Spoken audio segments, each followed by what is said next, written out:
Sir ಈ form ಪರಿಚಯ ಮಾಡ್ಕೊಡ್ತೀರಾ? ಎಲ್ಲರಿಗೂ ನಮಸ್ತೆ. ನಾವು ಬಸವಾಪುರ ಗ್ರಾಮದಲ್ಲಿ ಇದ್ದೀವಿ. ಇದು RR ಫಾರ್ಮ್ಸ್ ಅಂತ, ಚಾಮರಾಜನಗರ ತಾಲೂಕು ಮತ್ತು ಜಿಲ್ಲೆ. ನಾವು ಹೈನುಗಾರಿಕೆ ಸ್ಟಾರ್ಟ್ ಮಾಡಿ ಸುಮಾರು 2 ವರ್ಷ ಆಯ್ತು.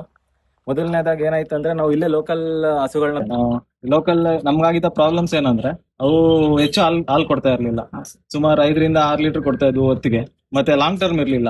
ಸರ್ ಈ ತರ ಒಳ್ಳೊಳ್ಳೆ ಹಸುಗಳು ಇಲ್ಲಿ ಮಾಡಿದ್ರಿ. ನಾನು ಅದೇ ಈ ಪ್ರಾಬ್ಲಮ್ಸ್ ಯಾವಾಗ ನಾನು ಅರ್ತ್ಕೊಂಡೆ, ಅವಾಗ ಯೂಟ್ಯೂಬ್ ಮೂಲಕ ಒಂದು KPDFA ಅಂತ ಸಂಸ್ಥೆ ಇದೆ ಬೆಂಗಳೂರಲ್ಲಿ. ಸರ್ ನಮಗೂ ಒಂದ್ ಸ್ವಲ್ಪ ಪರಿಚಯ ಮಾಡ್ಕೊಡ್ತೀರಾ?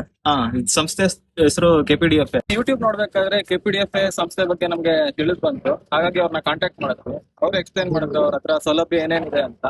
ಸೊ ಅವ್ರ ಹತ್ರ ನಿಮ್ಗೆ ನ್ಯೂಟ್ರಿಷನ್ ಸಿಗುತ್ತೆ, ಸಪ್ಲಿಮೆಂಟ್ ಸಿಗುತ್ತೆ, ಮತ್ತೆ ಎಕ್ವಿಪ್ಮೆಂಟ್ ಸಿಗುತ್ತೆ, ಒಳ್ಳೆ ಹಸುಗಳು ಸಿಗ್ತವೆ.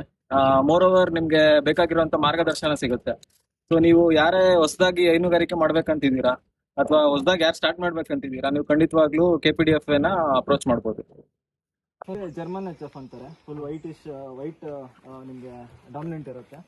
ಇದು ನಮ್ಗೆ 30 ಲೀಟರ್ಸ್ ಅಂತ ಹೇಳ್ಕೊಟ್ರು. ಇವಾಗ ಏನಿಲ್ಲ ಅಂದ್ರೂ ಕರುವಾಕಿ ಒಂದು 20 ಡೇಸ್ ಆಗ್ತಾ ಬಂತು. 34 to 35 ಲೀಟರ್ಸ್ ಈಲ್ಡ್ ಇದೆ. ಹಾಗಾಗಿ ನಾವು ಸೈಲೇಜ್ ಕೊಡ್ತೀವಿ ಇದಕ್ಕೆ. ದಿನಕ್ಕೆ 2 ಬಾರಿ ಸೈಲೇಜ್ ಕೊಡ್ತೀವಿ, 1 ಟೈಮ್ 1 ಹುಲ್ ಕೊಡ್ತೀವಿ. ಮತ್ತೆ ತಿಂಡಿ 5 kg ತಿಂಡಿನೂ ಕೊಡ್ತೀವಿ.